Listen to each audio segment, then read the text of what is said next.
Hello everyone and welcome to another video. Now please forgive the angle and the whole setup here. I'm sitting in my car and there is a good reason for that. You may remember a few days ago, well I hope you do anyway, we took a look at an ASUS ROG G20 gaming PC. In that video I said I was going to send it off to the worst rated PC expert on Facebook and see what they could do to it in terms of upgrades. Now you may remember, if you're a long time viewer, that we did this before with a custom PC. It had a GTX 480 inside. We sent it to a man named Jeff, and when it came back it had something that was far worse. So with the ASUS ROG G20, what I did was I posted on a few local Facebook groups asking if there was anyone out there who could take a look at this machine and perhaps make it a little bit better. Now the reason for this is because I wanted to sort of test the water a little bit. There are a lot of services on Facebook available, offered by numerous and random people, that range from bricklaying, driveway laying, roofing, you name it. There is someone advertising their services for it on Facebook.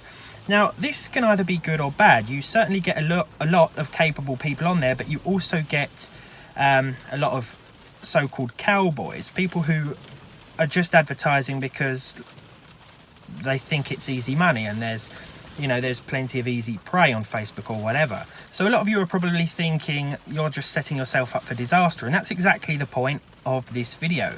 There are certainly a lot of people offering their services on Facebook, and I thought if we just choose someone at random, this is sort of a test in a way. Will we get someone who's actually capable of doing what they say they can do, or will our PC get returned to us in an absolute mess? Will it even be working anymore?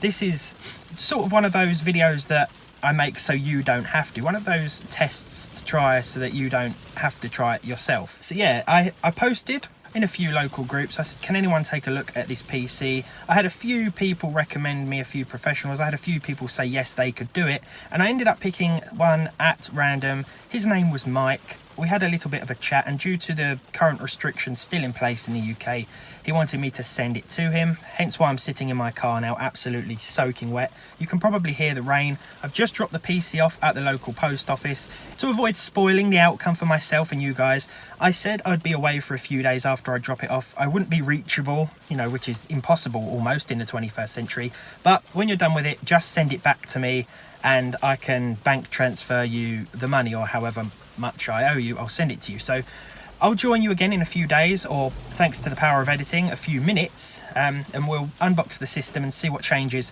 have been made. So I'll catch up with you in a little bit. So I had planned to unbox this properly, but we've had rain for a couple of days. The cardboard box wasn't in very good shape, so I thought I'd rescue the PC and bring it outside, and I'm going to show you what Mike has done here. As you can see, everything looks fairly normal from the front. Everything's still in good condition. It obviously hasn't had a very bad journey at all, which is good. Yeah, it's still a good looking PC. I think this system has aged very well.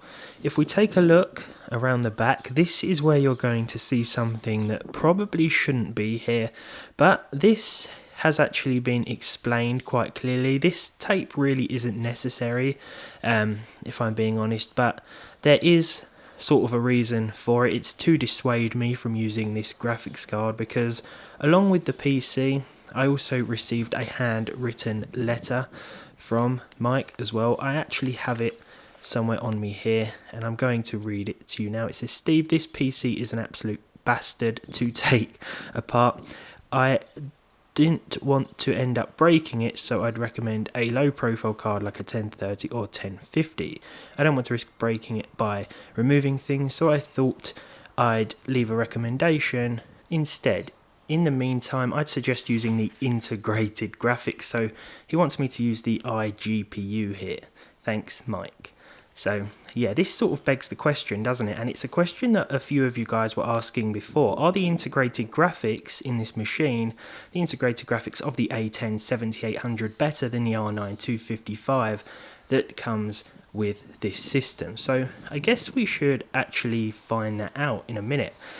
So Mike actually messaged me and said just refund his postage, which was pretty kind of him, and I'm actually quite pleased with this the end result here. I know he didn't do any upgrade work, but He was really honest about it. He said he didn't do anything. He left a recommendation. If we look inside here, these cables weren't reconnected, but that's no big deal. That just controls the front lights, but we can hook that back up and jump into a few tests, I guess.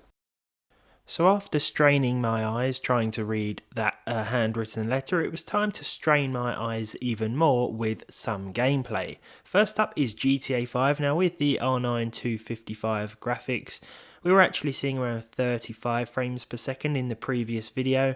Now with the integrated graphics disabled, the R9 255 graphics disabled as per Michael's recommendation, we are seeing actually a little bit less in terms of overall performance, but the figures aren't totally different. They're not worlds apart, but yeah, the R9 is definitely the better option here, so you've lied to me, Michael. Seriously though, I think he was a pretty honest guy. Okay, so Tomb Raider 2013's version of the game also performs a little worse with the integrated graphics, but again, it really isn't worlds apart. Personally, I still would stick with the R9 GPU, but yeah, because you are honestly getting a better experience with that card, but it's safe to say that this machine certainly does need a proper discrete GPU upgrade, that's for sure. Something like a 1050 Ti or 1650 low profile would do this thing wonders, but the CPU would probably be a pretty hefty bottleneck. I mean, it bottlenecks the R9 in some instances already. Now what I found quite amusing was that Days Gone actually performed better with the integrated graphics. This is a modern game. This is a 2021 release on PC. It's a port from the original PlayStation version, which came out a few years ago, and I think it's quite well optimized on PC. It runs with a slightly better average here with the integrated graphics than it did with the R9 255, so yeah, I can't complain as far as this game is concerned, though overall performance is what I would call rather lacking, but that is to be expected when using the R7 graphics of a quad core that was not that great when it came out anyway. The A10-7800 has never been brilliant, but it's nice to see that it can still put up a decent fight even with a modern AAA title like this one. Finally then, it's Fortnite. The frame rate really wasn't that different with the the A10 R7 integrated GPU than it was with the R9 255. So overall, I don't think Michael has made a terrible recommendation, but the integrated graphics are certainly not the best choice here. So yeah, should you trust random PC experts on Facebook? Well, I think you knew that the answer was going to be it depends who you get. But in this case, well, it seemed we got a pretty honest and genuine bloke. I think I'll start doing this with more of the PCs I pick up, just sending them off to random so-called experts and seeing what actually happens, because I'm sure things won't always go smoothly, and they certainly haven't in the past. Anyway then, thank you for watching this one. If you enjoyed, leave a like on it, leave a dislike if you didn't, subscribe to the channel if you haven't done so already, and hopefully I'll see all of you in the next one.